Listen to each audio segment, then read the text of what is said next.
I had been struggling, I think, for quite a while and wasn't really aware of, kind of what was going on. I mean, I self-medicated by drinking and partying a lot, truthfully. Living in New York City, very easy to do. That's true. And I was able to, like, I mean, this sounds weird, but I was able to function. I was, at least in my opinion, I thought I was. I thought, going out 4 or 5 nights a week, staying out till 4 a.m. I was doing that for the first 5 or 6 years living in New York. I've been here about 8 years now. Wow. So yeah, New Yorkers are different. Yeah, the city doesn't sleep. How old are you? I'm 36. Yeah. 36. Damn. Yeah. The stamina, bro. 4 or 5 nights a week. That's 4 a.m. Yeah. I'm like, I could not do that. No, and I look a little bit different because I stopped boozing for actually I've been sober for a couple months now, and congrats. With my brother's passing, I mean, to answer your question, how I'm doing, I'm doing the best I can, all things considered. Every day is a new day, which is good. I think just to kind of embrace and I have a lot of gratitude for what I've got in my life, and it's put a lot in perspective. The passing of my brother, but also just taking better care of my mental health. So I didn't really start seeing a therapist legitimately until about a year and a half ago. Prior to that, I was seeing a therapist, but it was more about like relationships, and I wasn't actually being truthful in my therapy. I was kind of hiding some of the real things that I wasn't telling them I was going out till 4. I wasn't telling them how much I was drinking. I wasn't telling them the real honest stuff. And I think I was doing myself a disservice. I actually went to a Tony Robbins seminar, and I don't know like how people feel about Tony, but I mean, some of it's, I think pretty powerful.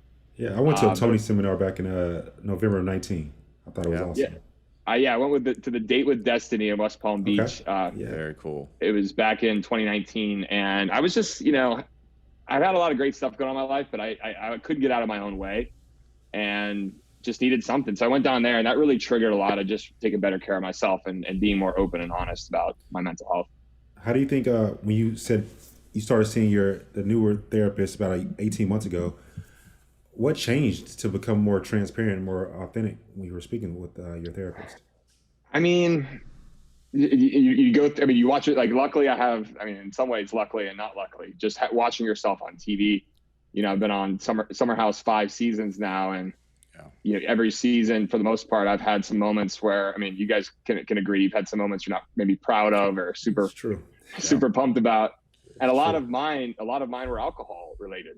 And I was like, okay, I was blaming the girls in relationships. I was blaming other things except for myself. And I think after a while you start pointing fingers, and then people were like, started losing friends, people not wanting to hang out with me because I was a lot to be around. So you start looking around, you're like, the room's getting different. Some people aren't calling you back anymore. You got some females that never want to hear from you again, things like that. It started building up, and I was like, you know what? I can't live like this. So I've been on like a true mental health journey for about 18 to 20 months so far. I love that. That's one of the first steps in going through that journey is to be introspective, right? Yeah. To be mature, look at yourself, to know what you can do better and how to be better. So I commend you for that right now. Thank you. And I was going to say, there's been a lot of, I'm a big sports dude. I play basketball. I'm about 6'5", so I love a lot of the hoopers. And I'll give credit. Kevin Love was very vocal about his mental health. Paul Georgie, or no, it's DeRozan too. Yeah. So that stuff for me was helpful. I think when you look up to certain athletes or certain people in the public eye, it's like, okay, if that dude's, not wanting to get out of bed one day, or he has incredible anxiety, that kind of stuff I related to a lot. So that was helpful. Definitely, man. I related to a lot of what Ricky Williams was saying, old Dolphins running back. Yeah. Some of the things that took place against him.